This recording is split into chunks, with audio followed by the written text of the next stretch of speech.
ఇంట్లో రైస్ మిగిలింది, ఇలా మిగిలిన రైస్తో ఏదైనా మంచి తాలింపు అన్నం చేయొచ్చా అని చెప్పేసి యశు అడిగితే సింపుల్ చెప్తానండి. ఇక్కడ చూడండి, పల్లీ రైస్ చేస్తున్నాం మనం, చాలా చాలా బాగుంటుంది. చాలా సింపుల్గా చెప్తాను చూడండి.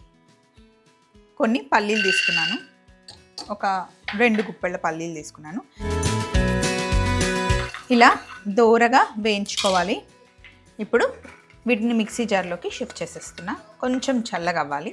ఇప్పుడు ఇందులో పొట్టు తీయకుండానే వెల్లుల్లి ఇలాగే వేసేయండి, బాగుంటుంది.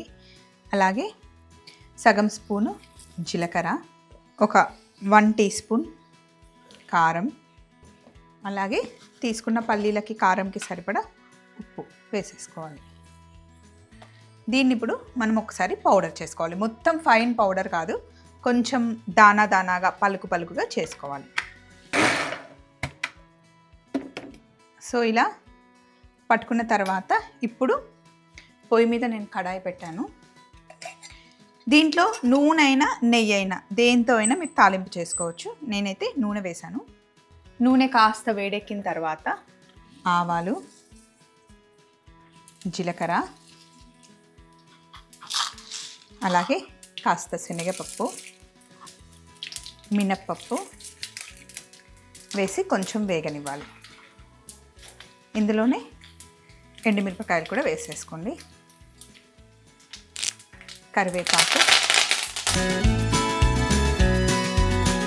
ఇవన్నీ బాగా వేగిన తర్వాత ఇప్పుడు పసుపు వేసి ఒకసారి కలిపాక ఇంట్లో ఉన్న రైస్ ఉంటుంది కదా, రైస్ ఇందులో వేసేయండి.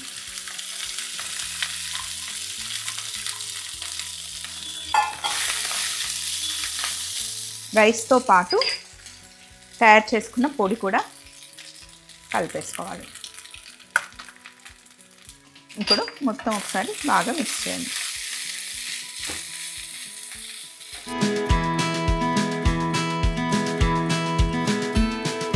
మీ టేస్ట్ తగ్గట్టుగా ఇంకొంచెం కావాలి అంటే పొడిని యాడ్ చేసుకోవచ్చు. కొంచెం చప్పగా ఉండాలి, మైల్డ్గా ఉండాలి అంటే ఇది సరిపోతుంది. ఇంకొంచెం యాడ్ చేసుకున్నా కూడా చాలా బాగుంటుంది. ఈ పౌడర్ సేమ్ పౌడర్ మీరు చపాతీలో రోల్ చేసుకొని తినొచ్చు, బ్రెడ్లో పెట్టుకొని తినొచ్చు, ఎలా తిన్నా బాగుంటుంది. మళ్ళీ రైస్ ఒక్కసారి వేడైతే అంతే, ఇంకా సూపర్గా ఉంటుంది పల్లీ రైస్. సింపుల్ కదా, చాలా టేస్టీగా ఉంటుంది, సింపుల్గా అయిపోతుంది. వేడిగా ఉన్నప్పుడు బాగుంటుంది, చల్లగా అయిన తర్వాత కూడా బాగుంటుంది. ట్రై చేయండి. మళ్ళీ ఇంకొక రెసిపీతో కలుసుకుందాం. Take care, bye.